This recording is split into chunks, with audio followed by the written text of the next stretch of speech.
Saya pamit undur diri dulu Nyonya. Ingin mengabarkan kepada Tuan, jika Anda telah sadar. Baiklah, terima kasih atas infonya. Berhubung ingatanku sedikit bermasalah, jika aku ingin bertanya sesuatu kepadamu, boleh kan? Tentu, saya pelayan pribadi Anda Nyonya. Untuk sementara, biarlah dia mengira aku nyonyanya yang hilang ingatan. Aku jadi penasaran, seperti apa wajah tubuh ini. Ya Tuhan, pantas saja aku cepat lelah. Ketika tadi menghajar penjaga rumah, ternyata Chea segemuk ini. Pokoknya aku harus kembali ke tubuhku yang asli. Sepertinya mustahil. Seingatku, setelah tabrakan itu, mobilku masuk ke dalam jurang dan meledak. Persetan dengan semuanya. Yang penting, aku harus membuat tubuh ini menjadi ideal. Chia melakukan pemanasan untuk mengetahui daya tahan tubuh barunya. Tapi yang membuatku makin penasaran adalah seperti apa wajah suamiku. Sementara itu, pelayan wanita tengah mengabarkan perihal siumannya sang nyonya rumah.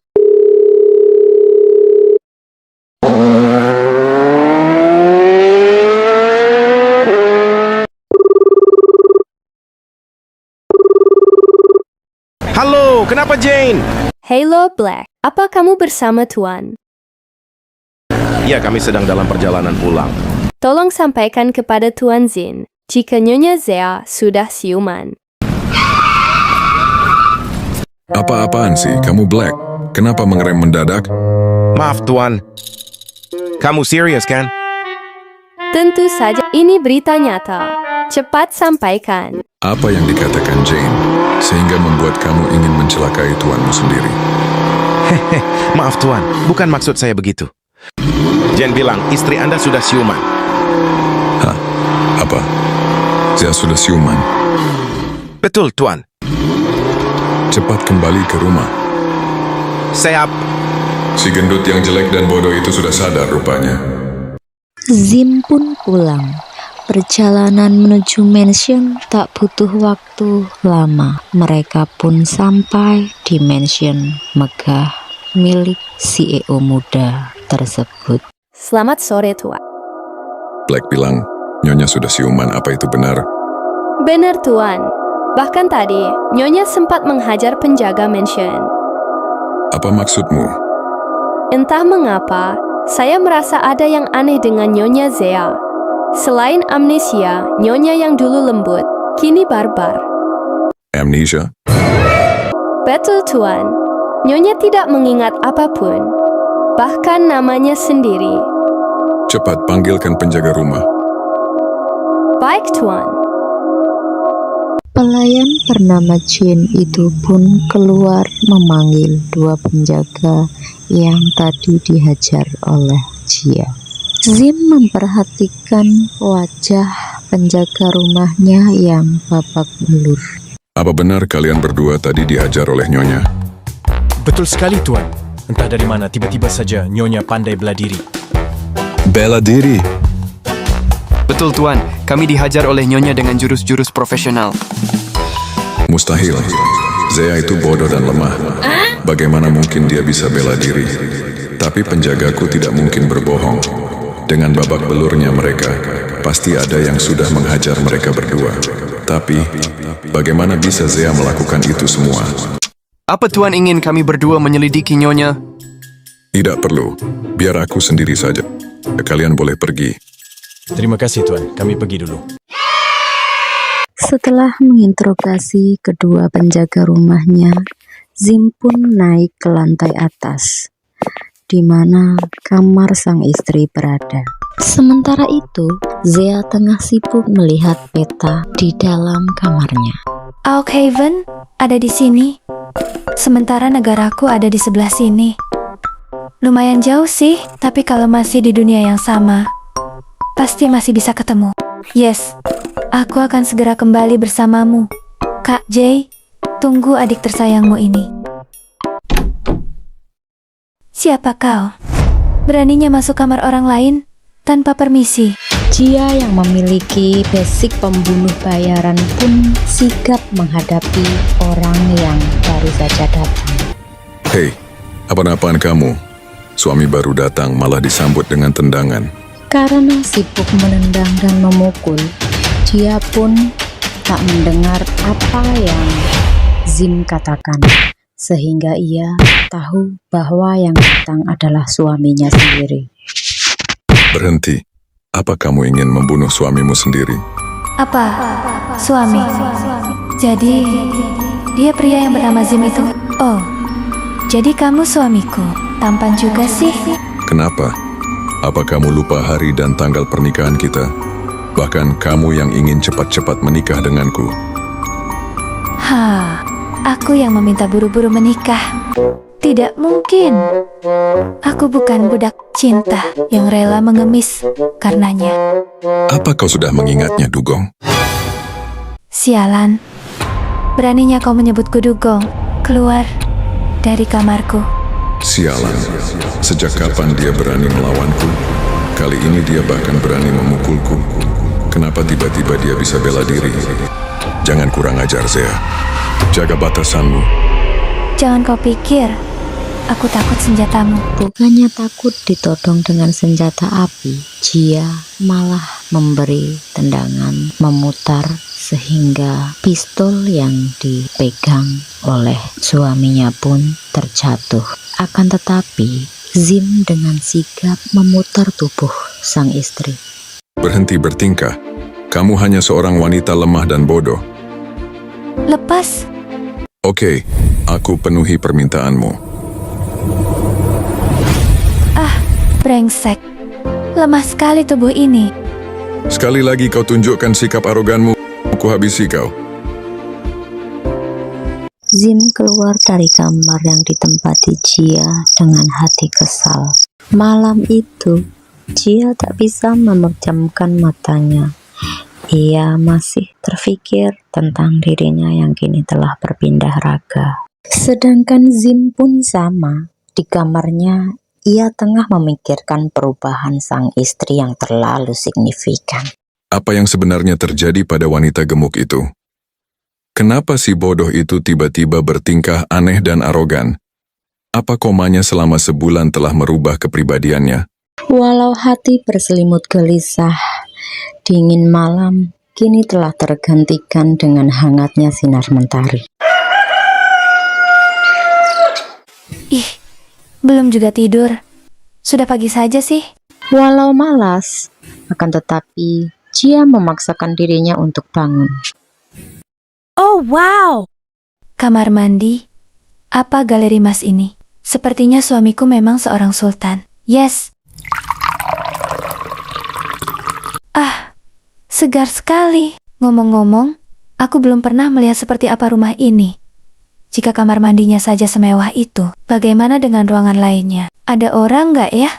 Jangan sampai ketahuan kalau aku kepo dengan rumah ini. Aku mau berjalan-jalan dulu sebentar untuk melihat-lihat suasana. Wow. Zim, benar-benar kaya, tapi sayangnya pria itu aneh dan galak. Aku harus segera kembali sebelum ada yang melihat. Sesampainya di kamar, Jia malah tarik selimut kembali. Hingga beberapa saat kemudian, Jin, pelayan setianya, datang untuk mengajak sang nyonya sarapan. Maaf mengganggu, Nyonya. Anda sudah ditunggu Tuan Zim di ruang makan. Aku tidak lapar. Keluarlah. Jia bangun, ia menuju ke sofa dan duduk di sana. Nyonya please, jangan sampai Tuan murka. Jangan paksa aku, Jen. Aku tidak mau makan. Melihat nyonyanya yang tak biasa, Jin menunduk takut. Hingga sebuah dobrakan keras terdengar mengagetkan mereka. Zim tampak berdiri dengan wajah garangnya. Hei bodoh, cepat turun, atau kuseret kau. Ya ampun, pria aneh itu lagi. Kalau aku tidak mau, memangnya kenapa? Pergi kamu dari kamarku. Zim semakin murka sehingga pertengkaran pun terjadi kembali. Mereka berdua adu pukul dan juga tendangan. Akan tetapi tubuh Zea yang terlalu gemuk dan masih lemah membuat Jia sedikit kewalahan. Ya Tuhan, kenapa Nyonya jadi liar? Stop, Tuan Nyonya, jangan bertengkar lagi. Zim mendorong tubuh Jin hingga pelayan tersebut terjatuh. Turuti kata-kataku atau kuhabisi keluargamu.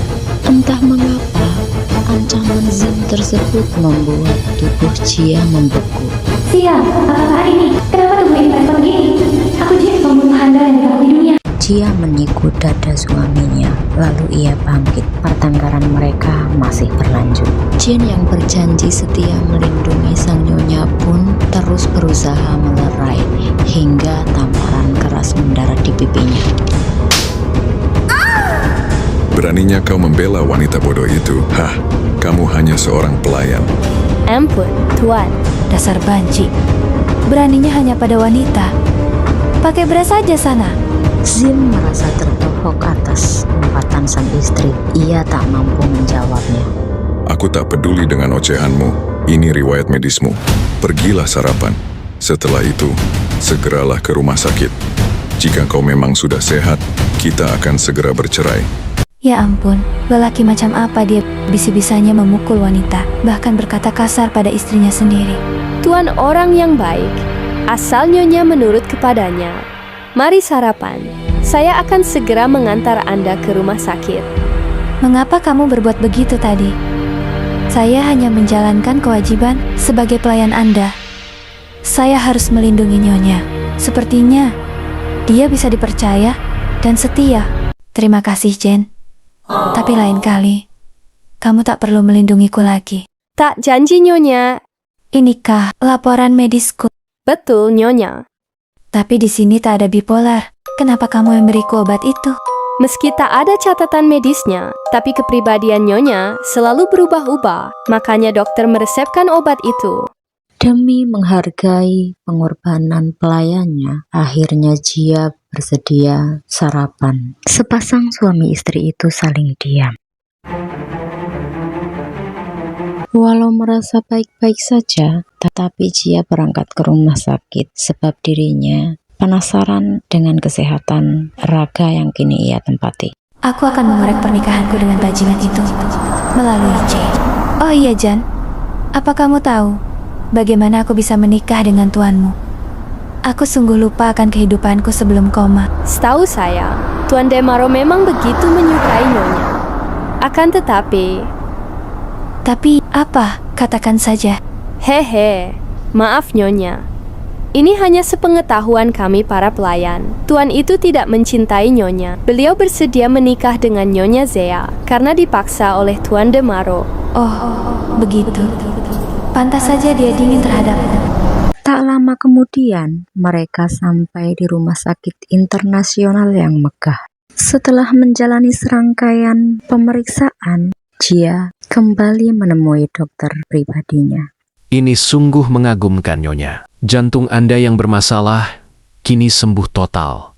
Lalu, bagaimana dengan bipolar saya? Sebenarnya, saya meresepkan obat itu karena Tuan Zim mengatakan Anda sering dikuasai oleh alter ego. Seperti apa itu? Jika sedang normal, Anda berkepribadian introvert. Tapi di lain waktu, Anda menjadi pribadi yang selalu berteriak kencang tanpa sebab setiap hari. Apa saya masih harus mengkonsumsi obatnya, Dok? Jika Nyonya merasa baik-baik saja, tidak usah diminum. Kita tunggu sampai seminggu. Jika dalam waktu tersebut ternyata histeris Anda terjadi kembali, maka terpaksa Anda masih tetap harus meminum obatnya. Aku yakin itu tak akan pernah terjadi. Sebab diriku bukanlah Cea. Setelah dinyatakan sembuh total, Jia pun pamit undur diri.